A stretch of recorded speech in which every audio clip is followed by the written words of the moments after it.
Ya, pemirsa, Menteri Koordinator Bidang Pangan Zulkifli Hasan menegaskan komitmen pemerintah untuk menghentikan 4 komoditas pangan mulai tahun 2025 ini dan penghentian impor tersebut sejalan dengan target swasembada pangan yang telah ditetapkan dalam pemerintahan Presiden Prabowo Subianto. Menteri Koordinator Bidang Pangan Zulkifli Hasan menegaskan komitmen pemerintahan Presiden Prabowo Subianto di bidang swasembada pangan, salah satunya diwujudkan melalui kebijakan penghentian komoditas impor pangan strategis pada tahun 2025 ini. Adapun komoditas yang akan dihentikan pasokan impornya tahun ini yakni beras, garam konsumsi, gula konsumsi, serta jagung untuk pakan ternak. Alhamdulillah, tadi dalam ratas yang pertama kita sudah memutuskan yang pertama dulu tidak impor beras Pak Mentan ya tahun depan. Tidak harus berani. Amin. Ya, tidak impor beras, kemudian jagung, tambah gula untuk konsumsi, tambah garam ya. Pak KKP mana ya KKP? Tambah garam. Dan untuk menekan dampak negatif akibat penghentian impor komoditas pangan tersebut, Zulkifli menekankan perlunya kerjasama yang baik antara pihak-pihak terkait untuk penyediaan pangan. Ia menyebut pemerintah menyiapkan sejumlah program terkait dengan penghentian impor komoditas pangan tersebut. Selain itu, Zulkifli memastikan kebijakan penghentian komoditas pangan diperkirakan tidak akan mempengaruhi harga serta stok komoditas pangan di dalam negeri.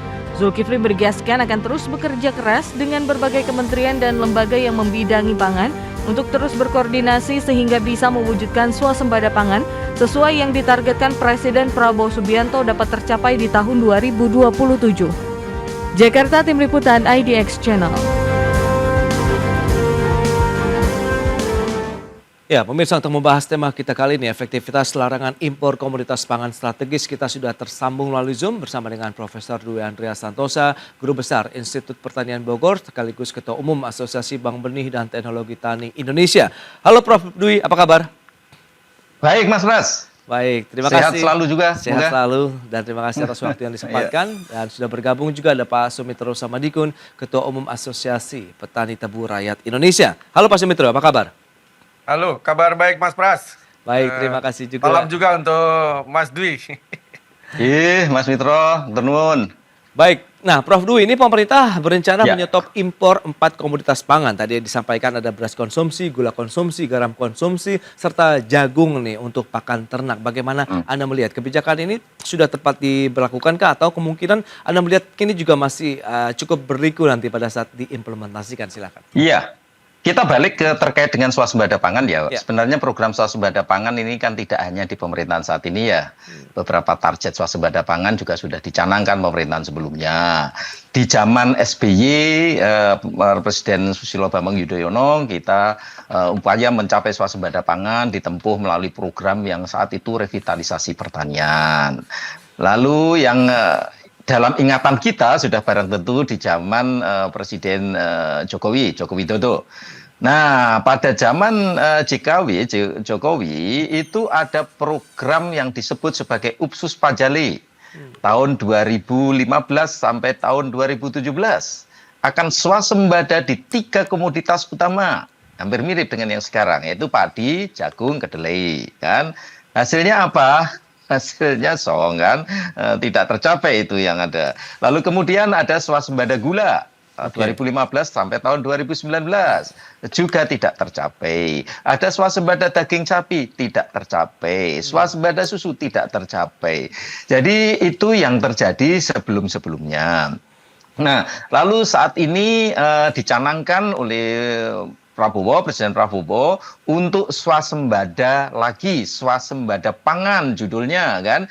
Swasembada pangan saya kritik di berbagai media, bagaimana bisa swasembada pangan kalau total impor 12 komoditas pangan saja saat ini ya, yang data yang ada 2023, 2024 belum masuk, itu 30 juta ton. Nah, kalau kita taat terhadap definisi swasembada itu maknanya apa? Food self-sufficiency ratio sama atau lebih besar daripada 1. Dalam arti apa? 30 juta ton itu harus semua habis, tinggal 0. Sehingga dan itu semuanya diproduksi dari dalam negeri. Sehingga untuk itu saya kritik terkait dengan program swasembada pangan atau istilah swasembada pangan. Oke, kita lalu ke swasembada komoditas.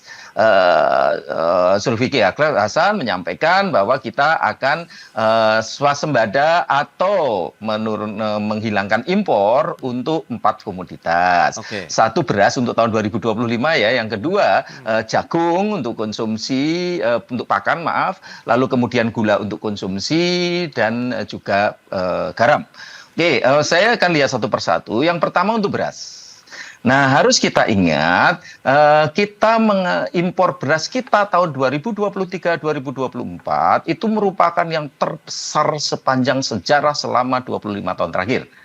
Tuh.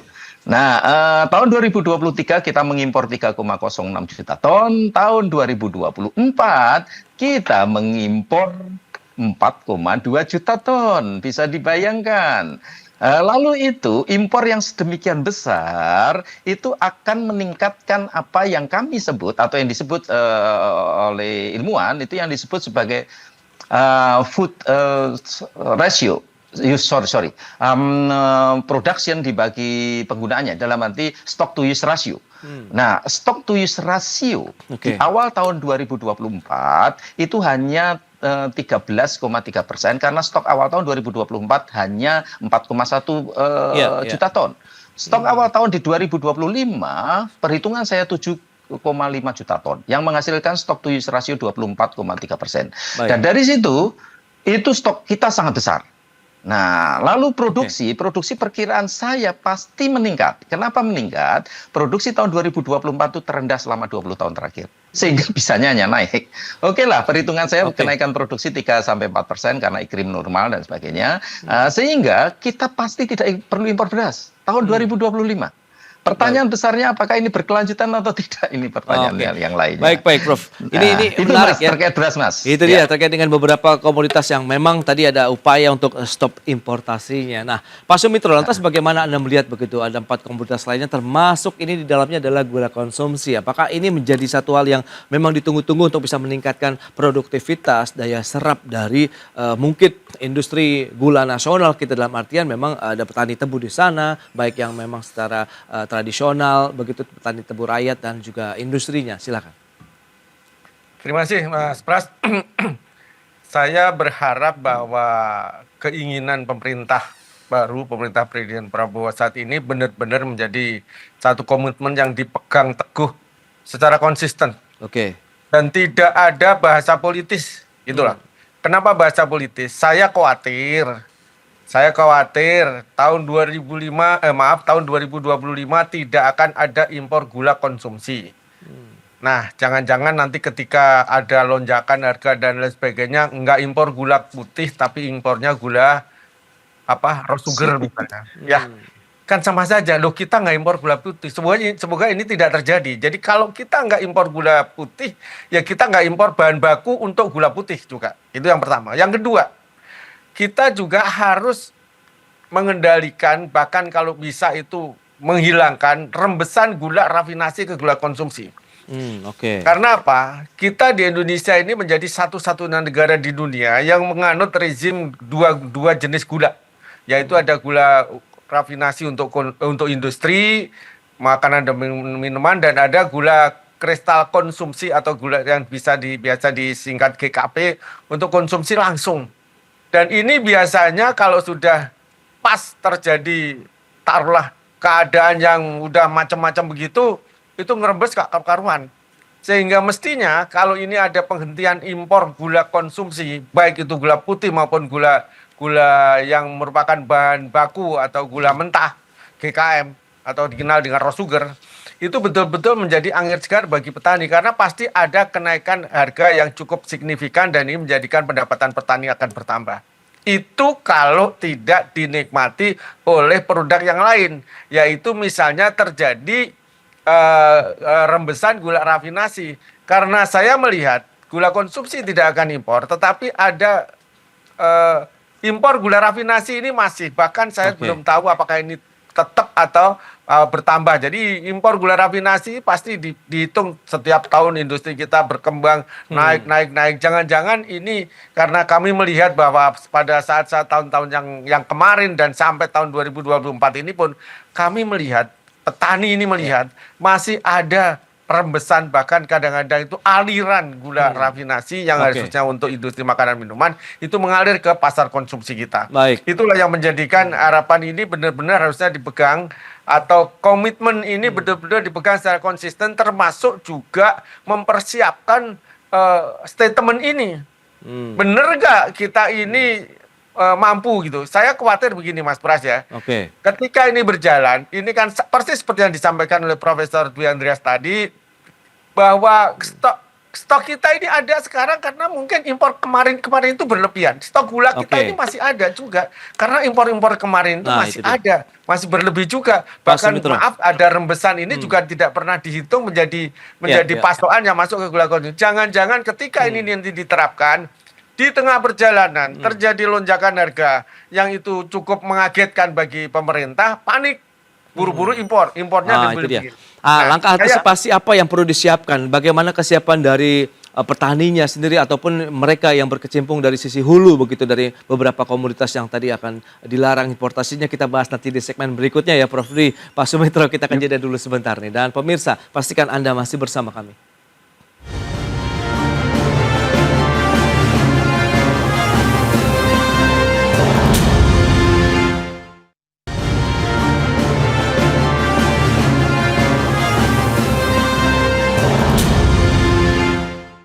Ya, terima kasih Anda masih bergabung bersama kami pemirsa, dan berikut ini kami sampaikan data untuk Anda terkait dengan beberapa komoditas yang mungkin ini nantinya begitu ya akan dilarang oleh pemerintah untuk masuk ke Indonesia. Seperti yang bisa Anda saksikan di layar televisi Anda dan sudah sempat sebagian kita bahas. Ada beras, gula konsumsi, garam konsumsi, dan jagung pakan ternak.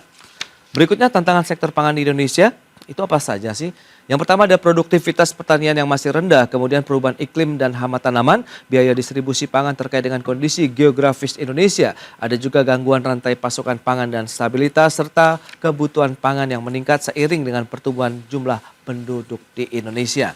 Itu dia beberapa data yang kami sampaikan, dan kita lanjutkan kembali perbincangan bersama dengan Prof Dwi Andreas, Guru Besar IPB, sekaligus Ketua Umum Asosiasi Bank Benih dan Teknologi Tani Indonesia, dan juga Bapak Sumitro Samadikun, beliau adalah Ketua Umum APTRI.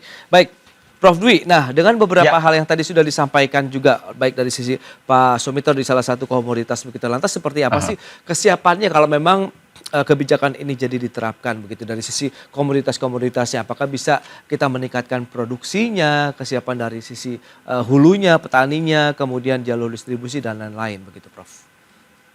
Iya, kalau melihat tren yang sekarang ini ya, paling tidak 10 tahun terakhir ini ya, kan pemerintah juga menggelontorkan dana sangat besar di awal tahun pemerintahan Jokowi kan, 2015-2016 itu cukup besar kenaikan anggarannya juga. Nah, lalu kemudian kita tahu di pemerintahan Jokowi pembangunan bendungan, dam dan sebagainya itu sangat masif kan ya. Berbagai program terkait dengan pangan juga sangat masif. Tapi nah ini kita bicara kenyataan yang ada. Kenyataan yang ada selama 10 tahun terakhir ini dengan dana ketahanan pangan total ya 10 tahun itu 954 triliun, produksi padi kita justru turun. Turunnya berapa? 0,63% per tahun. Untuk itu kemudian tahun 2023-2024 kita harus mengimpor beras dalam jumlah sangat besar. Jadi itu kenyataannya. Lalu kemudian kalau kita lihat produktivitas, kan dibangun dam, waduk, bendungan, kan harapannya kan produktivitas meningkat. Anggaran Kementerian Pertanian meningkat. Dan itu di periode pertama, Mas, produktivitas padi kita justru minus per tahunnya 1,5%. Kalau tadi produksi minus 0,63% per tahunnya, produktivitas minus 1,5%. Lalu kemudian di periode kedua itu naik sedikit. Jadi ada permasalahan besar. Apakah akhirnya apa yang kita lakukan akhirnya balik lagi ke alam, kemurahan alam kan? Kenapa tahun 2025 produksi pasti naik? Karena tadi kita El Nino sudah berakhir di tahun 2023, 2024 kita mengalami dampak El Nino sehingga produksi turun lebih tajam lagi 2,5%. Nah, saat ini La Nina, iklim basah kan? Sehingga selama perhitungan saya selama 30 tahun terakhir mengamati data produksi, setiap La Nina produksi pasti meningkat. Nah, jadi itu. Sehingga apakah hanya kemurahan alam? Lalu tadi sudah disampaikan bahwa pemerintah memutuskan menyetop impor beras konsumsi oleh pemerintah kan ya. Oke. Nah, ini kita akan bertanya-tanya tahun 2026. Karena menyetop impor beras konsumsi tahun 2025, sudah barang tentu stok awal tahun 2026 akan turun. Nah, ketika stok awal tahun 2026 turun, nah kita tergantung kemurahan alam lagi. Bagaimana nanti di tahun 2026? Apakah kemudian Oke. terjadi iklim yang kurang menguntungkan, serangan hama dan sebagainya? Kalau itu, ya sehingga apa yang kita lakukan itu akhirnya tidak berkelanjutan. Baik. Jadi itu catatan penting saya ya Oke. terkait dengan upaya-upaya pemerintah untuk peningkatan produksi. Baik, Prof. Dwi. Nah, Pak Sumitro, lantas kesiapan dari petani sendiri, begitu dari sisi hulu tebu lah kalau kita cermati saat ini, kalau memang ada larangan importasi gula konsumsi tadi, begitu. Apakah bagaimana pemanfaatan teknologi, kemudian tadi upaya-upaya satu skema ataupun sistem yang sudah cukup komprehensif dan terintegrasikah sudah ada begitu saat ini? Sebelum kita sampai kepada kesiapan petani, Mas Pras, karena saya ini selaku pimpinan nasional Asosiasi Petani Tebu Rakyat tidak pernah diajak ngomong, jadi tidak pernah diajak nyusun kira-kira gimana. Saya ingin mengingatkan yang harus dilakukan oleh pemerintah terlebih dahulu. Satu, pemerintah harus pegang stok gula melalui BUMN yang dimiliki. Ada Bulog, ada ID Food, ada PTPN 3 Holding, itu dia harus manfaatkan untuk memegang stok nasional gula. Karena kalau nanti terjadi lonjakan harga, saya khawatir kenapa? Saya khawatir karena laporan-laporan yang saya ini juga tidak diajak ngitung ya. Tiba-tiba nanti datang kiriman ke saya, jadi contohnya ini seperti evaluasi begini ini ya. Jadi seperti begini ini, kita itu nggak ada petani, nggak diajak ikut. Tiba-tiba nanti ada begini, luasan areal begini. Saya ragu apakah benar luasan areal itu seperti yang disampaikan di dalam laporan evaluasi dari Kementerian Pertanian. Karena ini ditandatangani oleh para pelaku-pelaku, saya pemilik pabrik gula yang di situ menyatakan bahwa seluruh luas areal tebu di Indonesia ini kurang lebih 15.000 hektar. Saya melihat 515.000 hektar. Saya melihat dari masing-masing ini yang memiliki ini tidak ada kecocokan bahwa itu betul luasannya sebegitu. Oleh sebab itu kami ragu-ragu kalau tahun 2025 hanya mengandalkan luasan kita bertambah. Saya khawatir bahwa ini nanti akan menjebak diri sendiri, artinya menggali lapangan. Dan sebelum lubang ini ada, pemerintah harus pegang dulu stok. Stok itu bisa dibeli dari gula milik petani. Padahal panen kita masih pada bulan 5 yang akan datang. Hari ini stok ini kita nggak pegang. Jujur aja kita ini pemerintah nggak pegang stok secara real. Nah, oleh sebab itu pelajaran yang sangat berharga mulai panen yang akan datang, karena stok gula nasional kita di akhir tahun 2024 ini masih cukup sampai dengan panen. Maka di panen yang akan datang bulan 5, pemerintah melalui perusahaan BUMN-nya harus membeli gula produksi petani sebagai buffer stock. Pegang dulu itu. Pegang dulu. Karena pada saat musim panen tidak mungkin ada kekurangan gula. Nah, saya khawatir setelahnya itu. Seperti tadi disampaikan oleh Prof. Dwi Andreas, 2025 kita masih ada kelebihan stok dari sisa impor dan lain sebagainya, dan perhitungan-perhitungan yang keliru. Saya khawatir ini ke depannya lucu dong, nanti 2025 nggak impor, ke depannya kurang nanti impor. Pemerintah harus pegang stok supaya tidak ada gejolak harga yang nanti akan merugikan konsumen. Itu. Yang kedua, persiapan untuk petani, melihat bahwa ini nanti juga kami masih membaca apa yang di statementkan oleh Menko Pangan ini. Ini benar nggak ini nanti kita nggak impor? Karena kalau kita ambil sisi positifnya bagi petani, itu akan menjadi harga kita akan menjadi lebih baik. Kita nggak usah bicara. Tapi lebih baik ini harus dikendalikan. Yang kendalikan siapa? Tentu petani. Tentu pemerintah. Petani ini semakin tinggi gula dibeli oleh lakunya oleh pedagang, kita semakin senang. Oleh sebab itu, dan itu tidak bisa dibatasi dengan HET atau HAP. Kalau barangnya nggak ada pasti itu akan naik. Dan itu nanti kebijakan yang lain yang harus kita bahas juga. Oke. Oleh Baik, sebab baik. itu petani sekarang ini sudah bersiap-siap bahkan mulai tahun 2022 sejak HPP kita ini dibongkar Ya, dari ya. 6 tahun tidak naik terus dinaikkan menjadi 10.500, 2023 menjadi 12.500, 2024 menjadi 14.500. Gairah petani untuk menanam tebu ini cukup bagus. Baik, Pak Sumitra. Semangatnya juga bagus. Cuma saja saya ingin soroti juga. Tadi disampaikan oleh Prof. Dwi Andreas, dam-dam yang dibangun ini memang betul dam ini dibangun dengan biaya tinggi. Tapi perlu dicek sekali lagi, apakah dam yang dibangun ini salurannya udah sampai di sawah? Sehingga oke. ini bisa meningkatkan produktivitas tanaman-tanaman kita, tidak hanya tebu tapi tanaman yang lain. Baik. Karena beberapa dam kami melihat damnya dibangun, salurannya belum ada. Jadi itu belum Oke. sampai ke sawah. Baik Pak Sumitra. Dan Prof. Dwi, lantas bagaimana Anda melihat, memang ini sudah ada satu hal yang cukup positif ya untuk bisa meningkatkan lagi Ya. produktivitas begitu ya para petani komoditas tadi pangan di Indonesia. Nah, lantas bagaimana, apa yang perlu kita cermati, karena kan nanti kalau kita bicara mengenai harga komoditas pangan itu kan sangat erat kaitannya dengan inflasi, bagaimana daya beli masyarakat juga begitu ke depan yang perlu dijaga bersama-sama begitu Prof. Ya, ya betul. Saya menggarisbawahi apa yang sudah disampaikan oleh Mas Mitro tadi. Pemerintah harus hati-hati. Yang pertama terkait dengan data. Saya selalu mengkritik terkait dengan data kalau data dikumpulkan oleh sektoral, oleh sektor yang bersangkutan. Dalam hal ini kalau tebu itu oleh Kementerian Pertanian.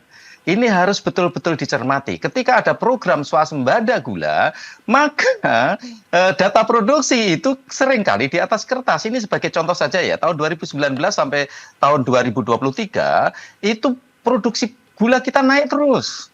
Jadi 2,2 juta ton awalnya terus menjadi 2,6 juta ton di tahun 2023. Tapi impornya juga lumayan naik kan ya. Impor rata-rata itu 900.000 ton untuk gula konsumsi yang tadi disebutkan oleh Mas Mitro. Jadi itu yang terjadi. Untuk itu saya selalu sarankan data produksi serahkan ke BPS. Instansi yang relatifly tidak memiliki kepentingan terkait dengan itu. Jadi bisa menghasilkan data yang benar. Kalau datanya keliru, nanti Pak Sulhas keliru juga itu nanti. Ketika memutuskan tidak impor, ternyata dari data produksi kita turun katakanlah, tidak sesuai dengan harapan. Karena perhitungan konsumsi itu sekitar 3,4 juta ton. Itu konsumsi gula untuk konsumsi. Produksi kita 2,6 kan, berarti masih ada selisih. Lalu katanya tahun 2025 akan meningkat.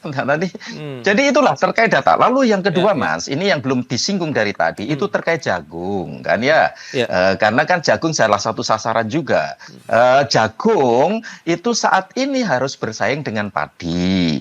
Karena apa? Sekitar jagung ditanam di 23% sawah kita.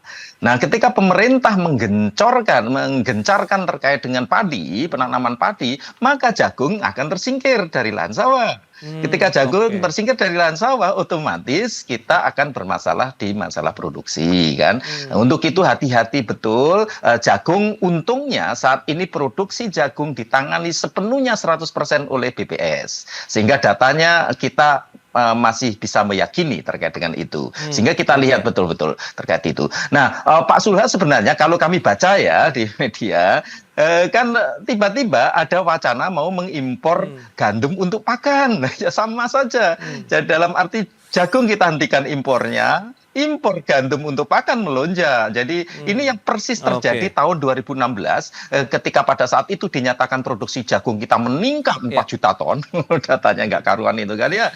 Lalu kemudian Menteri memutuskan memangkas impor jagung 2,2 juta ton. Lalu perusahaan pakan ternak kelabakan nyari alternatif. Lalu jadinya apa? Kita untuk yang pertama kali produksi pakan menggunakan gandum untuk pakan. Impor gandum untuk makan atau gandum secara keseluruhan pada tahun yang sama melonjak 3,2 juta ton.